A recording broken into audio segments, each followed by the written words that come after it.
Merci d'être à Matin Bonheur, mesdames et messieurs. C'est Matin Bonheur qui se poursuit. C'est la dernière ligne droite de cette émission. Nous recevons avec grand plaisir, Alix l'a énoncé tout à l'heure, Monsieur Yeo Adama Benoît, directeur de la Société ivoirienne de télédiffusion. Monsieur Yeo Adama Benoît, que vous apercevez à l'écran, est un passionné de technique, précédemment directeur technique, puis directeur général adjoint de la RTI chargé de la technique. C'était monsieur concerné, impliqué, passionné, donc à qui Son Excellence le Président de la République a fait confiance pour présider aux destinées de tout ce qui en va encadrer de façon technologique la TNT. Alors, Monsieur le Directeur Général, bonjour, rebonjour. Bonjour. Merci de nous faire l'insigne honneur de votre auguste présence. Alors, dites-nous, pour parler comme les Ivoiriens de façon triviale, la TNT, c'est quoi même? Merci de l'invite que vous me faites. Alors, la TNT, nous allons en parler aujourd'hui. La TNT, c'est une nouvelle technologie de diffusion terrestre. Elle transporte des images, des vidéos, des sons, des données, tout numérique. Alors, le passage de la télévision analogique à la télévision numérique s'intègre dans un mouvement mondial. Mais bien avant ça, il faut savoir que le choix relève de la souveraineté nationale. Il y a donc des enjeux politiques, économiques et sociaux. Très bien. Et à titre de rappel, il faut dire que la libéralisation, c'est quelque chose qui est effectif dans notre pays. Ça a été fait, donc on a 4 nouvelles chaînes qui vont s'adjoindre au groupe RTI pour émettre sur le territoire. Quelles sont les implications vis-à-vis de votre structure? Alors, les implications vis-à-vis de nos structures, c'est que comme vous le saviez, la Société ivoirienne de télévision qui a été créée en décembre 2017, donc en tout cas un certain nombre de missions. Donc la principale mission, c'est de diffuser sur le territoire national les programmes des chaînes de télévision privées, publiques. Et à ce titre, donc, comme vous l'avez dit tout à l'heure, nous avons NCI qui est donc effectivement une chaîne privée, Live TV, 7Info, A+, et RTI avec les 3 chaînes RTI 1, RTI 2 et RTI 3. Ensuite, nous avons 2 opérateurs de bouquet. Il s'agit de StarTime et de Easy TV. Alors, le Premier ministre disait tout à l'heure, l'État a fait sa part. Quelle part? Et bien sûr, l'État a fait sa part parce que quand vous regardez quand même les financements de cette opération, qui est même une grande opération, vous conviendrez avec moi, quand au départ, quand il y avait ce projet de la stratégie nationale, donc moi-même j'étais membre, nous avons confectionné, nous étions à un coût de 22 milliards. Aujourd'hui, nous sommes au-delà de 22 milliards parce qu'il y a des réalités qui se sont ajoutées. Et donc, voilà, comme on l'a dit, déjà nous avons déployé sur Abidjan, précisément sur le centre émetteur d'Abo et région. Et donc, le déploiement continue son chemin. Donc, le taux de pénétration en ce moment est à combien de pourcents? Vous allez vers combien? Le taux de pénétration, effectivement, Abidjan et région, nous donnons 25% de la population. D'accord. Et en projection, on a bien entendu dans l'intervention du Premier ministre qu'on espère atteindre les 65% d'ici la fin de l'année. Parlons toujours dans cette même lancée. Quelle est la possibilité pour les téléspectateurs d'accéder à la TNT? Comment ça se passe? Alors, la possibilité d'accéder à la TNT, c'est le point qui intéresse un peu plus tout le monde. Donc, il s'agit d'avoir un décodeur pour ceux qui ont donc les anciens téléviseurs et donc accompagné d'une antenne, ce qu'on appelle les kits de réception. Il y a aujourd'hui des téléviseurs qu'on appelle entre guillemets télévision TNT. Donc il y a effectivement un décodeur qui est intégré dans cette télévision. Et donc là, vous avez besoin tout simplement de l'antenne pour recevoir. Le principe est assez simple. Alors, vous savez, quand on parle de toutes ces choses, ce qui intéresse aussi les Ivoiriens, généralement, c'est l'argent, le prix. Est-ce que ce sera accessible? Oui, je peut avoir en exclusivité le prix ici pour... Je pense que ce sera accessible puisque l'État a fait quand même un grand effort dans ce sens. en accompagnant effectivement les populations avec ce projet social. Donc les décodeurs, tout ce qui est kit, en tout cas pour la réception de la TNT, exonéré de droits de TVA et de taxes de douane. Ce sera à l'avantage en tout cas de tous les téléspectateurs. Justement, les téléspectateurs vont avoir droit à quoi en termes d'avantages? Mais en termes d'avantages, il y a quand même de gros avantages. Le premier grand avantage que tout le monde connaît, c'est bien en tout cas la qualité des images et du son.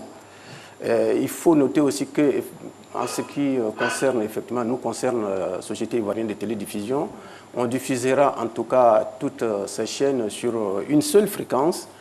Et donc vous avez l'accès également, en tout cas, à ces multiples programmes, donc à travers le décodeur que vous aurez. Il y a également des services des services interactifs, comme je cite la VOD, qui a la vidéo à la demande. Donc si vous avez un opérateur d'une banque d'images, donc effectivement il sera connecté à nous, et donc vous pourrez avoir accès en tout cas à toutes ces images à la demande. Il y a aussi un autre avantage, mais plus technique. Mais si vous permettez, je ne vais pas rentrer en tout cas dans la technique, mais je vais vous expliquer ça de manière très simple. Alors, il y a en 2006, l'Union internationale des télécommunications à Genève a tenu cette conférence internationale donc, qui a consacré le partage du spectre de fréquences. Donc, comprenez par là, on a dit, bon, par exemple, la télévision, vous allez être en tout cas dans cette bande de fréquence, la police dans cette bande de fréquence, les télécoms dans telle bande de fréquence. Donc, c'est ainsi que se fait. Et donc, il y a eu de la place qui a été dégagée pour les télécoms. C'est ce qu'on appelle la dividende numérique. Et je vous emploie ce mot comme ça, c'est ce qu'on appelle la dividende numérique.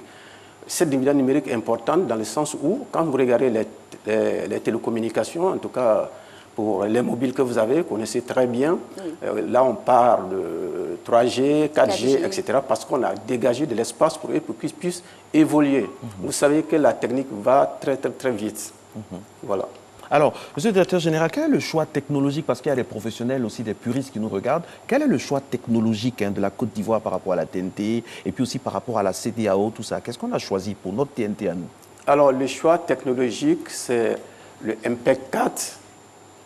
Et au niveau de la diffusion, donc c'est DVB-T2. D'accord. Donc ce sont des normes. Les normes de compression, les formats de diffusion. Exactement, oui. Est-ce que c'est en phase avec nos frères et sœurs de la CEDEAO? Bien sûr, c'est en phase avec ceux de la CEDEAO, oui, bien sûr. Comme je l'ai dit, écoute, du point de vue technologique, en tout cas, tout va grandissant, en tout cas, chaque jour. Vous comprenez, quand vous avez un cellulaire aujourd'hui, vous pensez que c'est le dernier, mais un mois plus tard, vous avez dit non, mon ancien appareil, etc. Donc c'est comme ça, la technique évolue. Vous êtes prêts à tout moment à vous adapter? Nous sommes prêts à tout moment à nous adapter. Alors, parlons toujours de la société dont vous présidez au Destiné, la Société ivoirienne de télédiffusion. On sait que depuis le 2e mois 2019, le signal, il est opérationnel. C'est bien ça. Qu'est-ce qui fait que les chaînes n'émettent pas, les autres chaînes à part le groupe RTI?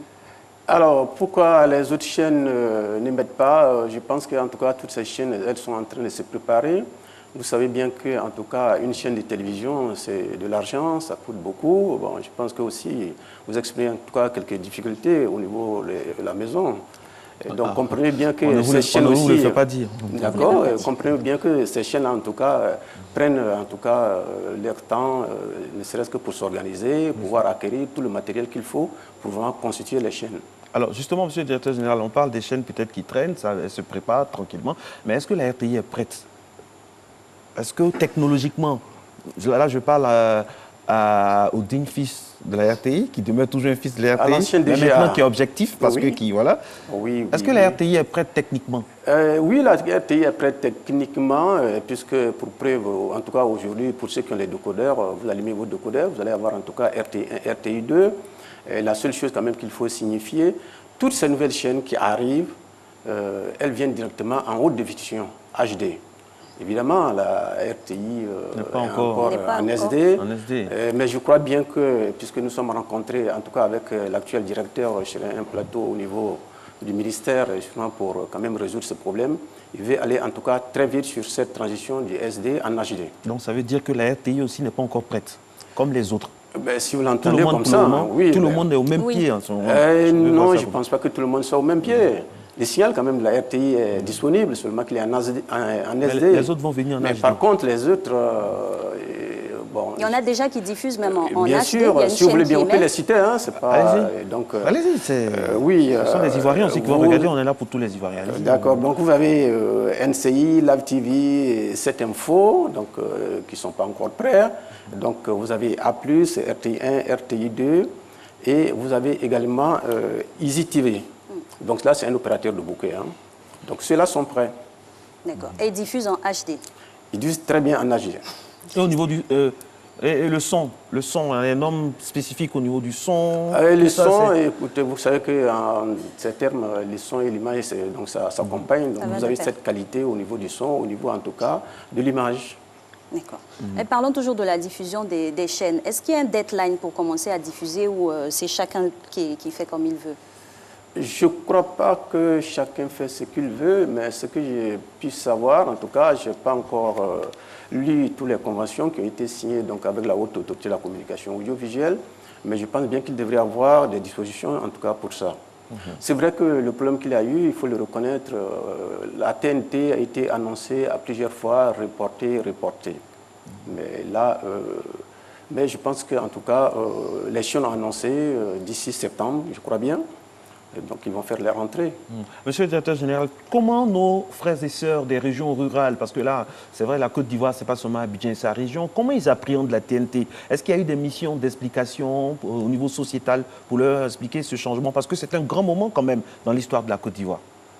Oui, effectivement, vous avez tout à fait raison. Mais pour des problèmes de calendrier, nous n'avons pas pu commencer la campagne de communication. Ça commence mais aujourd'hui. comprenez effectivement qu'elle commence, en tout cas elle a commencé depuis quelques moments avec la diffusion en tout cas de certains spots interdisant par exemple le matériel qu'il ne faut pas importer. Vous avez des spots qui passent actuellement pour vous dire, donc voilà, les décodeurs, qu'est-ce qu'il faut comme matériel, etc. Mais à partir, disons, cette semaine, nous allons accentuer en tout cas la campagne de communication, sensibiliser effectivement les Ivoiriens, leur expliquer qu'est-ce que c'est que la TNT, comment recevoir avec ces kits de réception, etc. etc. En tout cas, nous avons en tout cas un bon programme de communication qui est prévu. En tout cas, merci de commencer par Matin Bonheur, nous sommes très honorés. Moi merci également, je suis heureux. Parce que vous connaissez, vous passez par les bonnes émissions d'abord, c'est gentil. Monsieur le directeur général, non, je dis ça pour vous chahuter. Alors, si on peut se faire un point, nous sommes à la fin de l'entretien, malheureusement, ça passe vite, surtout qu'on a un directeur général sur ce plateau. Alors, est-ce qu'on peut se faire le point pour rassurer, pour le déploiement, rassurer les Ivoiriens? Et bien sûr, on peut faire ce point. Comme je vous l'ai dit, donc, Abidjan et région donc, reçoivent déjà la TNT. Nous allons commencer... Disons, nous avons déjà commencé à déployer dans les 6 grandes régions, hein, pour nous, les 6 grandes régions. Donc, les équipes sont actuellement à l'intérieur du pays. Cela va durer jusqu'en juillet. Ensuite, à partir de juillet, nous allons commencer les autres étapes. Mais il faut comprendre que nous avons 35 sites au total pour déployer la TNT. Okay. Il y a effectivement de nouveaux sites à construire également. À Korogo notamment. À Korogo notamment. Et tout de suite, dans l'intervention du Premier ministre, on a aussi entendu parler de respect des règles. Il faut dire que l'IDT ne se substitue pas à la ACA. Non, pas du tout. Nous ne nous substituons pas à la ACA. Nous, écoutez, nous sommes la Société ivoirienne de télédiffusion. Nous avons en tout cas des missions que l'État nous a confiées. Et nous savons bien aussi que c'est une chaîne que nous construisons. Nous partons de l'infrastructure jusqu'à la réception des kits. Donc nous avons quand même ce devoir d'accompagner les populations. Et donc, ça ne veut pas dire qu'effectivement, nous empiétons en tout cas sur les prérogatives de la ACA. Mais en tout cas, nous essayons d'accompagner parce que nous pensons que c'est aussi notre devoir. Merci beaucoup à vous, monsieur le directeur général de IDT. Je rappelle, monsieur Yeo Benoît, qui est avec nous depuis donc, 7h06 pour nous parler de tout ce qui va rythmer ce changement précieux là, dans le paysage audiovisuel. Merci d'être resté en notre compagnie. Alix, ça fait plaisir. Le paysage audiovisuel va changer. Ça va impliquer beaucoup de changements, changer notre manière de faire la télé. Et c'est ça qui va faire que les Ivoiriens seront bien servis. On vous souhaite un bon vent, bon courage, parce que c'est un travail immense. Le président de la République a fait un bon choix en vous choisissant parce qu'on peut le dire, pour vous avoir côtoyé, vous êtes un homme rompu à la tâche, que votre modestie légendaire puisse en souffrir. Merci beaucoup et bonne journée à vous. Merci également à vous. En tout cas, je vous dis que vous êtes très suivi et donc c'est d'ailleurs une des raisons en tout cas qui m'a incité. à passer très rapidement sur votre plateau. Merci beaucoup. L'honneur est Merci pour beaucoup. nous. Merci infiniment, monsieur le directeur. Bonne journée à toutes et à tous et vive la communication. Ciao, ciao.